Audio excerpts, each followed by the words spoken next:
Welcome to State of the State. I'm Darlene DeRezzo, and I'm in conversation with Dr. Alba. He is an academic instructor with the Rhode Island Department of Corrections and a longtime resident of a little town called Narragansett. Thank you. Thank you for having me. I appreciate it. You're welcome. He's here tonight to talk to us about his political involvement there, Yes. what's happening there in the town, and he brought a paper trail. Yes. Quite the paper trail. Plenty of evidence. What I'm about to say is the truth, nothing but the whole truth. Okay. And you can verify it by the documentation. All right, so let's talk about your passion for this little town.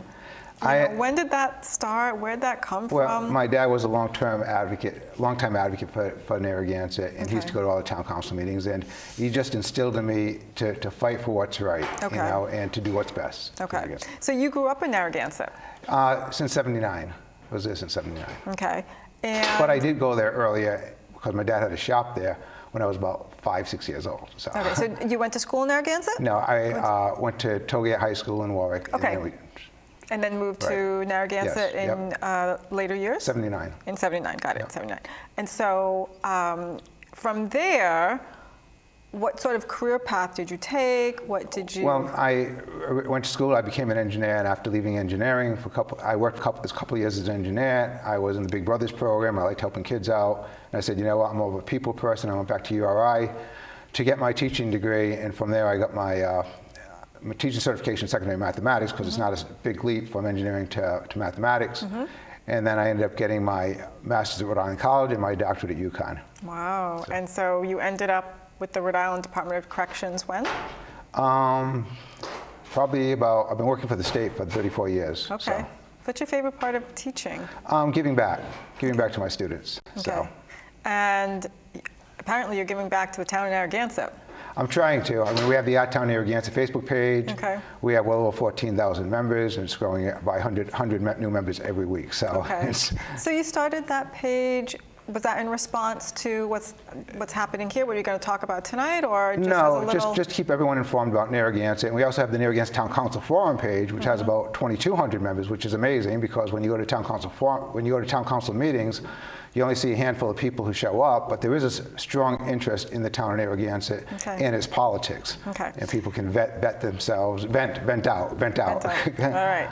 All right, well, why don't we dive into this paperwork? Where do you want to start? Okay, so I'm going to start at the very beginning. I have a email sent by Michael Vicola, and this was actually in 2017, and he so states that at the conclusion of the 2017 season, we'll be closing the hotel and preparing it for hibernation and demolition. Michael Vicola is the lawyer, one of the chief lawyers for the Procaccianti and Paolino team. Okay. So he's been instrumental. Okay. So, and by hotel, so let's fill our audience in on the hotel, maybe any history you have of the hotel. Sure. So the hotel was originally, they ended up buying the hotel from the previous, they had a lease agreement with the RIDEM to maintain the hotel. I have a copy of the lease here, but I don't really want to get into that. But they were supposed to maintain the hotel, keep it functionally operational. Now, Procaccianti and Paolino, they have $10 billion in assets. So for them to say, you know, we're going to abandon the hotel because it's functionally obsolete, just has most people's brains spinning around, you know. How can you abandon a hotel, you know, if you're a multi-billion-dollar company? But this is what they told the state. And as a result, go ahead. Do you know what the face of tourism looked like at that time? So it was 2017. Yes. So they were saying basically it became functionally obsolete because of its age, and by them not renovating it or updating it. I mean, if you see some of their hotels, they're like Ritz-Carltons. They have on their page $10 billion in real estate investments. So I mean, if someone did this to their properties, I'm sure they would be suing, putting them in possibly criminal investigation, charging them with crime, reckless endangerment. You know, you don't just have a piece of property and let it go. I mean, if this was you or I and we had property and we did this to our property, we would be arrested and charged. Okay, so let's rewind a bit. So when did they take over the hotel or purchase the hotel? In 2017. So they purchased the hotel in 2017. Well, no, actually, no, it was before then, excuse me. That's when they decided they were no longer going to close it maintain down. Right. So the hotel was actually purchased, it said, underlying lease with the state of Rhode Island on or about March 3rd, 2005. So it was an operation from 2005 to 2017. So it's about 12 years. Right. Okay. And they were leasing the land Right. from the Rhode Island Department of Environmental Management. Correct. How and when did the Rhode Island Department of Environmental Management purchase this property? Well, that's a good question. The town of Narragansett, at one time had the opportunity to purchase the 5-acre parcel. I guess they decided not to do it at the time, and so the RIDM took it over. But when the lease was originally generated for Procaccianti and Paolino, that was part of the package deal that they had to maintain the hotel. Okay. And the Rhode Island Department of Environmental Management, do they own a number of parcels around the state? Well, they own quite a few of the parcels in Galilee. Okay. And I'm sure they have parcels of land throughout the state. They did a lot of work in Rocky Point area too. They made a beautiful pier over there. Okay. So. Okay. Do you know when it was purchased? When what was purchased? The parcel, No, I don't. Okay. But I do have a lot to share with you. So if you don't mind, okay. So I just wanted to sort of build a little foundation, Dr. Excellent. Alba. Thank you. Okay. So in any event, we have over here prior to Procaccianti and Paolino expressing and saying that we do not want to maintain. We want to have a street level parking for the entire 5 acres. They want to have entire street level parking. Just prior to that, when we had those Zoom meetings, which I'll get into in a second, Champlain was sold to TPG on December 23rd, 2020. Champlain's Marina, which is in Block Island. Okay. So they have this beautiful marina which they purchased, and at that time, the previous owners were trying to have it increased in size by twice the size. And a judge came in and says, yes, we're going to allow it to be increased by twice the size. 2 CRMC individuals came in and they said, yeah, they can have it increased to twice the size. But then the town of New Shoreham, Block Island, fought it. They did fight it, and it went all the way to the Supreme Court. So, in fact, the Rhode Island Attorney General, Peter Nerona, stated this: I am pleased with the court's decision to grant our motion to intervene in Champlain's Realty Association versus a CRMC. As an intervening party in my case, my office is seeking to protect Rhode Island's unique coastal environment to ensure that the CRMC follows a fair and transparent and legal process. So let's have now the Attorney General intervene to make sure that the RIDM is following a fair and transparent process, because myself and everyone else, is saying this is not the case. We feel it's a cover-up. We feel basically lack of transparency, and our town is actually outraged about this situation. People are telling me this is like a plutocracy. What is going on here? How could this possibly be? Okay. In fact, here is the documentation. Here's the notice, which shows this is a news report, which says the Supreme Court ends battle over Block Island Marina's expansion. Okay. So sometimes you have to fight back. You need litigation. So it sounds like the townspeople fought back. And they won. And they won. And they won. And it sounds like our Attorney General supported that. Supported that. Okay. They supported that, right. I'm with you so far, Dr. Alba. Great. Okay. Thank you. So then we have, it said, so then we had 2 Zoom meetings. So this here, so they purchased the Champlain's Marina, and then in 2021, we had a series of Zoom meetings. Okay. So it was the Town of Narragansett Town Council. I myself was included in it, which was nice. I was able to speak. And we said, we want to have, because at this time, the lease was about to expire. The current term lease expired July 31st, 2021. So Procaccianti and Paolino, they felt under the gun, so they put together these proposals that they submitted, but they were pretty much a street-level parking lot. He goes, Mr. Bacola goes, this area is noisy and stinky and smelly, or something to this effect. He goes, this is the best thing, and Jesse Pugh, who was the president at the time, says, what do you mean, we want to have a beautiful mixed-use development. So Mary Kay was on on the call on the Zoom meeting, she goes, well, you know, this is just not going to cut the mustard. You know, we're definitely going to have to have an RFP process. And the RFP is going to be transparent. So what we'll do is we're going to give Procaccianti and Paolino, we're going to issue an MOA, and we're going to give them a 6-month extension. And we're going to allow everyone to bid and create a viable mixed-use development for the 5-acre parcel. Okay. So here is the memorandum agreement, and it says here, DEM hereby grants PRI 10, a 180-day extension from August 1st, 2021, and terminating January 31st, 2022. Okay, and it says they're going to be cooperative, they're going to be open, they're going to be transparent. You know, it's going to be objective, right? So they issued the request for proposals. Here we go, here's the request for proposals. And we actually even contacted the University of Rhode Island. And the University of Rhode Island created a beautiful Galilee, a vision of resilient port.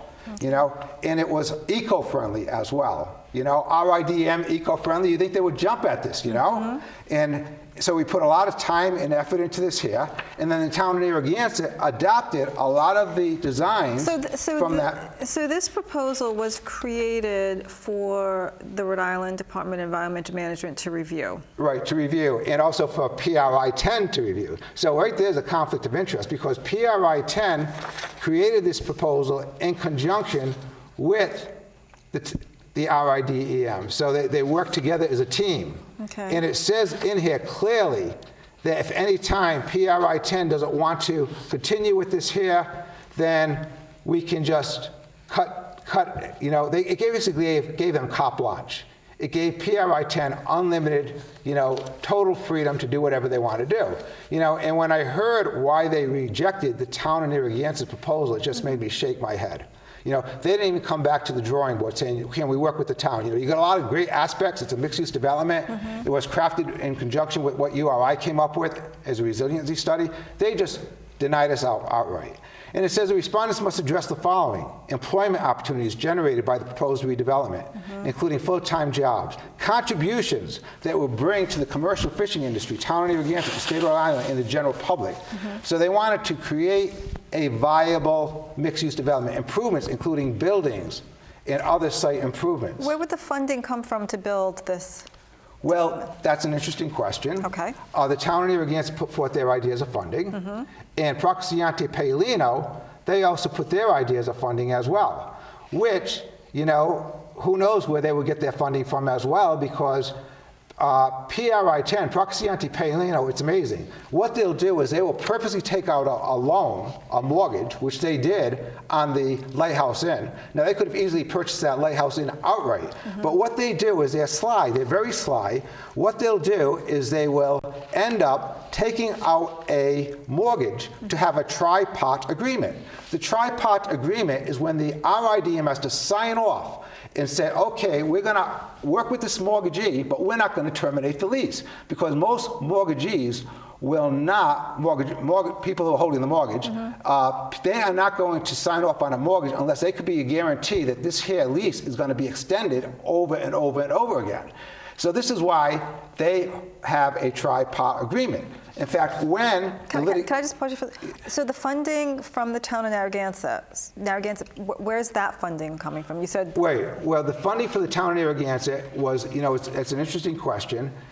They were going to be getting it through maybe possibly bonds and whatnot, or tax infrastructure, you know. Okay.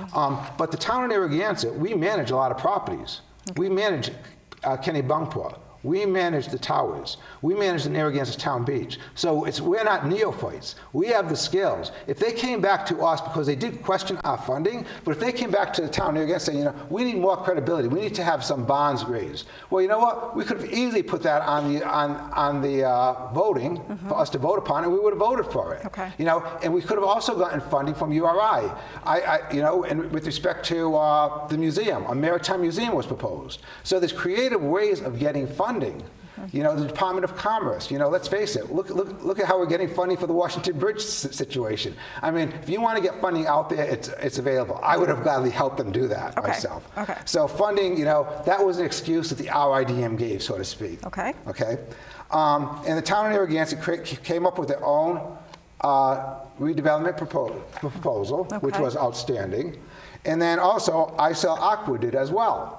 Now, it's interesting because Procaccianti and Paolino, they came up with their proposal, and they said, well, phase 1 will be a parking lot primarily, but phase 2 would be a boutique hotel. But we want a 99-year lease, okay? 99-year lease. But, you know, but the point is, right now, they're getting a 20-year lease for what? For street-level parking, which is in violation of the town of Narragansett zoning, which they should not. The RIDM is basically granting a lease which is in violation of the town of Narragansett zoning. That's zones GB, Galilee business. For the Galilee business area, you have to have a special use permit, and the town of Narragansett never gave them that permit. Now you might say, so my question is, how then are they operating a parking lot? Well, excellent question. Okay. See, it was all part of the kit and caboodle, so to speak. So basically, before they were operating the parking lot in conjunction with operating the hotel. So the town of Narragansett was willing to give them that use of that parking lot with the understanding they're going to be operating that the hotel, keeping it functioning, getting tax dollars in, getting people in there. So, but with the hotel down, we never gave them the authority to continue that. How much has the town of Narragansett lost, do you figure, since this hotel closed down? Oh, I would say, you know, hundreds of thousands of dollars. Revenue. Hundreds of thousands for the town of Narragansett. Yes, because we're losing income from taxes, the revenue coming in. I mean, you just can't make this up. Tourism. And you know, when I went to the State Properties Committee, Mary Kay said she was very transparent. Well, here's a local article that says, local officials blindsided by the Lighthouse Inn decision. You know, so our town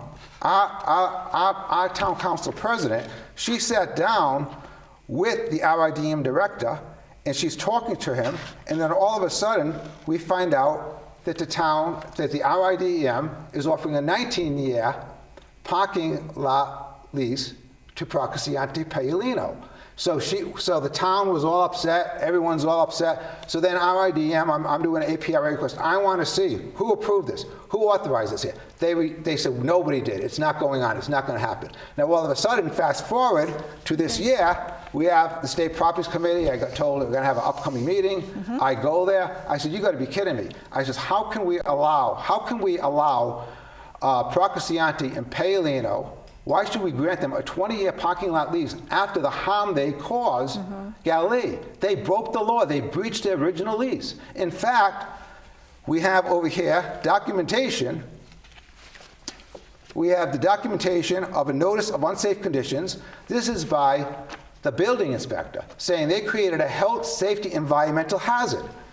Now, Mr. Landry, who was representing the RIDM, had the state, their building inspector. And their building inspector also said, Mr. Cambio, this building is unsafe. It's a fire hazard. It's detrimental. It's got to come down. And this is as recent as when?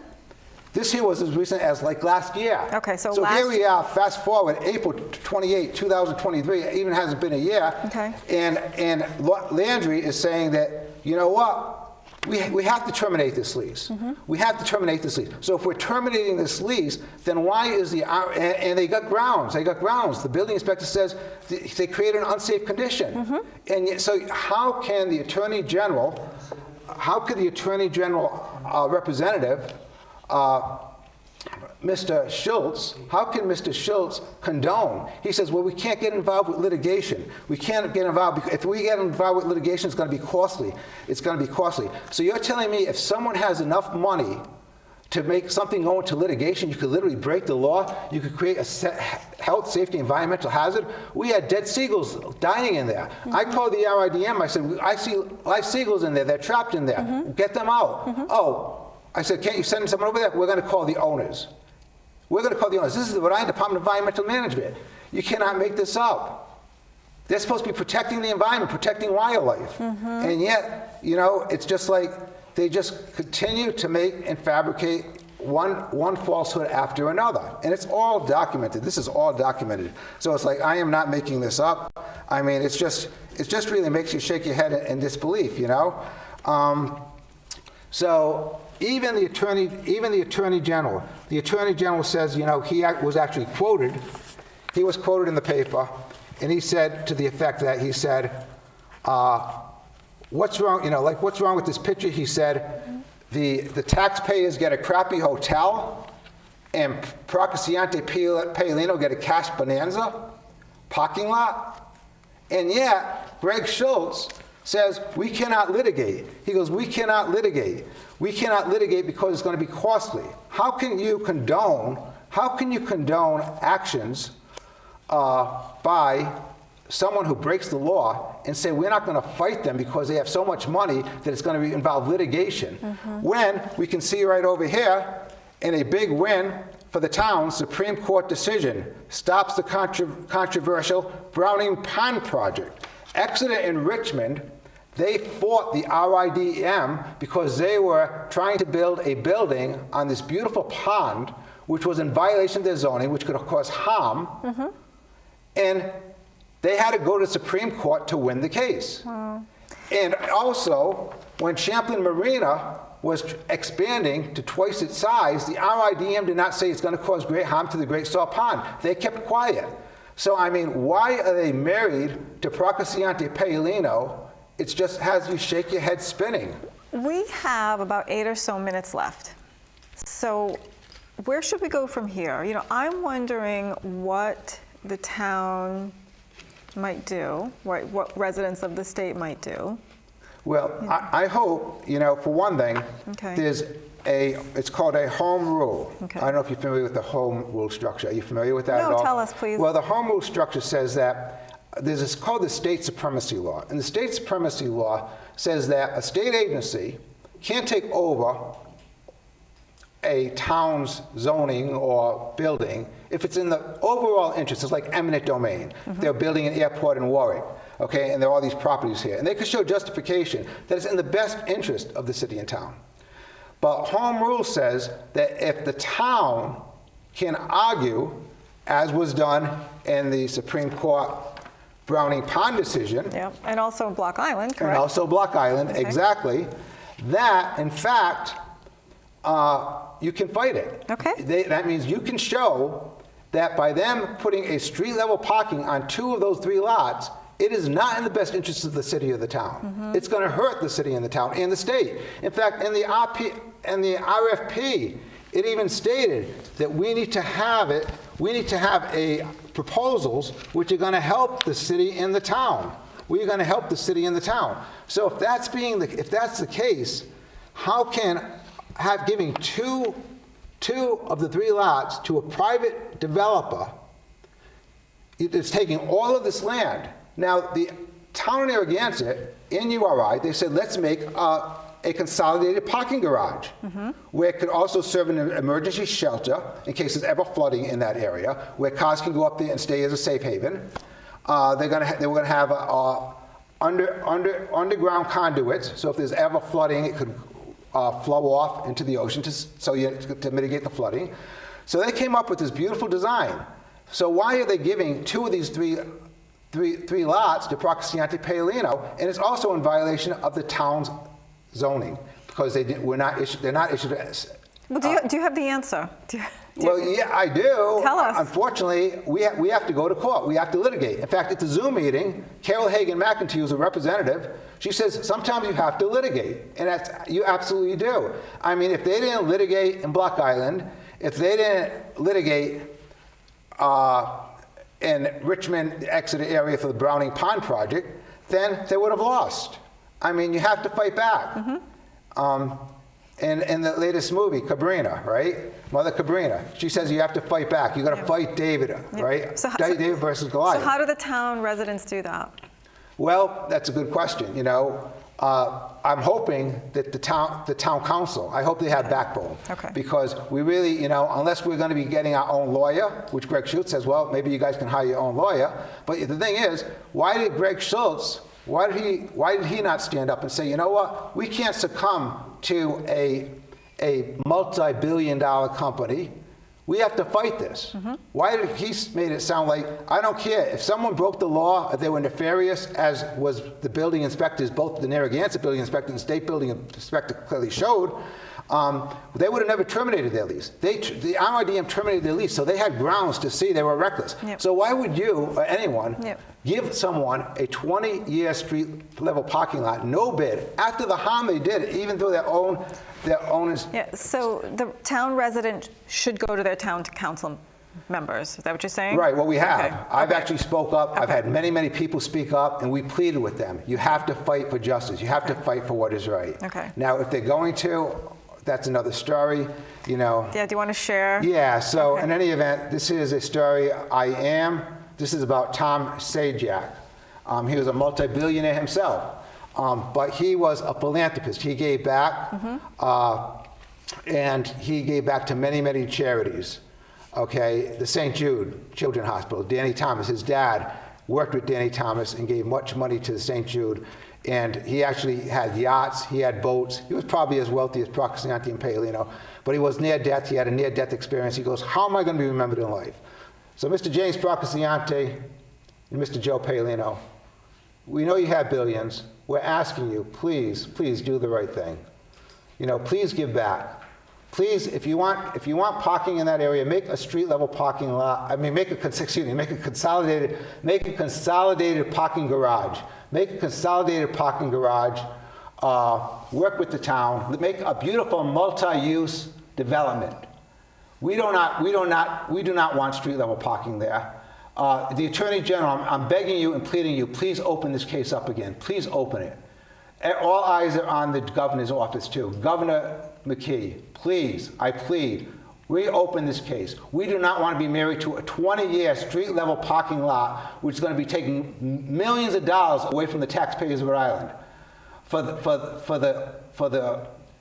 to support multi-billionaires. We don't need that. We don't need that in Rhode Island. Yeah. We need to fight for what's right. Narragansett has changed quite a bit, I'm has. sure. It has. You grew up there, oh, since 79. 79. So what are some of the things that you've seen as far as improvements? Why don't we end on that? Well, I love Narragansett Beach. Narragansett Beach is beautiful. It's God's country over there. I mean, taking a walk along Ocean Road, you know, it's just, you know, it's always been God's country, though. So I know they are proposed changes. They're thinking about putting signage up there and whatnot. And to me, you know, it's been beautiful as it is for many, many years since its inception. So you shouldn't mess with perception. Okay. You know, you should be thankful. And I want to thank God for letting me advocate. You know, and I just hope and pray that people who watch this video will take a stand against Procaccianti and Paolino, will take a stand against the RIDM, that the RIDM will reflect on what I had to say. I'm not making this up. I have the documentation. I have the litigation. It's all here. I'll gladly testify under oath. Sadly, I heard repeated lies by the RIDM and, you know, Procaccianti, Paolino. You know, when you hear people who are in service and entrusted in their fiduciary responsibilities, but fail in their fiduciary responsibilities, that's frightening. That's frightening. I mean, we work very hard to make Narragansett beautiful, and when you see a state agency usurping the powers from the town of Narragansett for individuals who caused harm, it just makes people shake their head in disbelief. Yeah. People told me when I started, it's like fighting David versus Goliath. They said, Procaccianti and Paolino, they own the Capitol. You know, good luck trying to beat them. You know, in fact, I met one of the relatives of the owner of Procaccianti. He goes, we're going to get that parking lot no matter what, Dr. Alba. Good luck trying to fight us. Oh, I mean, that must have been so painful. it was painful, but you know what? I'm a fighter, and I believe in God, and I hope and pray through the Holy Spirit that He intervenes to save our gem of a village of Galilee. So, Thank you. Thank you. Thank you so much. Thank you. I'm Darlene DeRezzo. Thank you for watching. Please find us on social media. We have a new Instagram account. That's State of the State RI.